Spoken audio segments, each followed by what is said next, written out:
Imagine a 15-year-old kid sitting in his bedroom, not playing games, but instead he's systematically dismantling the security of the most powerful organization on the planet. Jonathan James, known as Comrade, did not need a massive botnet or a state-sponsored resource to breach the Pentagon and NASA. He identified a subtle, unpatched vulnerability in a commercial software platform used by these agencies, granting him a backdoor access, and it went undetected for weeks.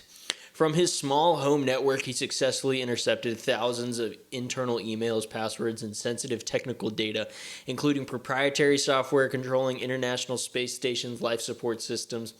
When the FBI finally traced the intrusion, they found a trail that led straight to a teenager who had managed to compromise some of the world's most critical infrastructure through a single point of failure.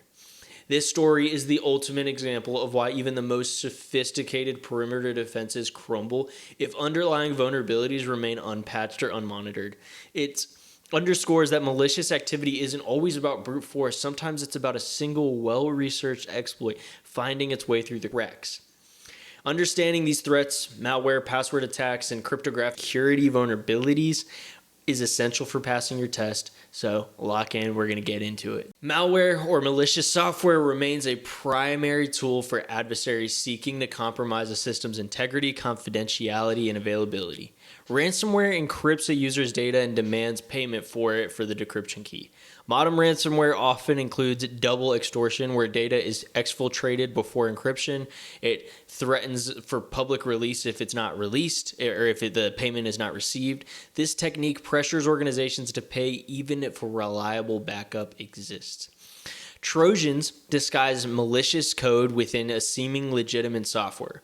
Unlike other malware types, Trojans rely on users' actions for execution, such as downloading a compromised utility or opening an email attachment.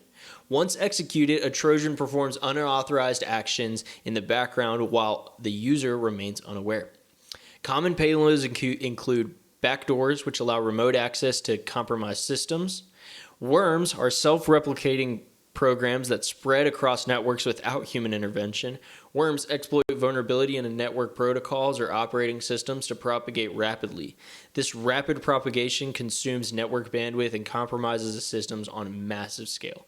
The primary defense against worms is prompt patch management and network segmentation. All right. Spyware secretly monitors user activities, capturing keystrokes, browser history, and sensitive credentials. Keyloggers is a subset of spyware where you could record physical keystrokes to steal passwords and personal identification information. This stolen data is then exfiltrated to an attacker's control or command server, or maybe in this case with the NASA kid into his bedroom. Now, rootkits operate in a deep level within operating systems. They often are modifying the kernel or system APIs, that communication between applications, to hide its existence. Because rootkits modify the very tools used to detect the malware, traditional antivirus software running in user space often fails to identify the presence of a rootkit, right? Because it's not some application that's running or process. It's deeper than that. Detection often requires offline system scanning or integrity monitoring of system files. Fileless malware avoids detection by executing directly in system memory, utilizing legitimate systems like PowerShell or Windows management instrumentation. You check your task manager and you see, oh, okay, PowerShell is running as expected. Now, because fileless malware does not write to files in the hard drive, traditional signature-based antivirus solutions are bypassed. Defending against fileless malware requires both behavior-based monitoring and restricting the execution of administrative scripting. All right, that was a ton of information. Before we move forward, I want to remind you that in the Udemy, there is notes pre-made by me.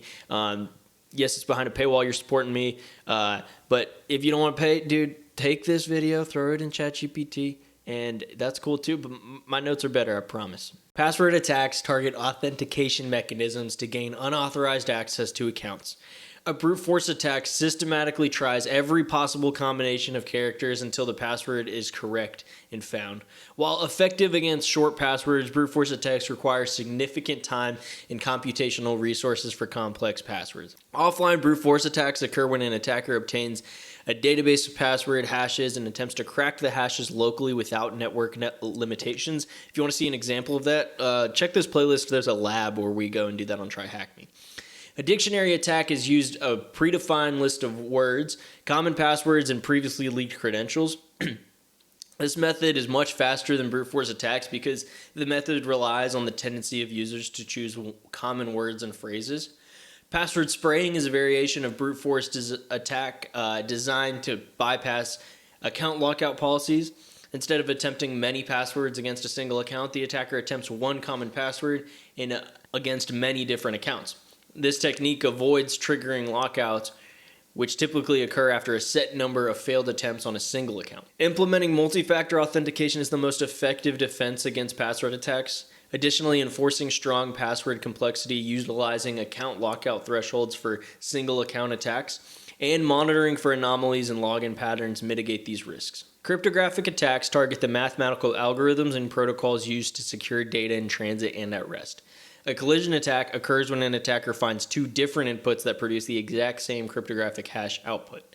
If successful, an attacker can substitute a legitimate file with a malicious file without altering the hash value, bypassing integrity checks.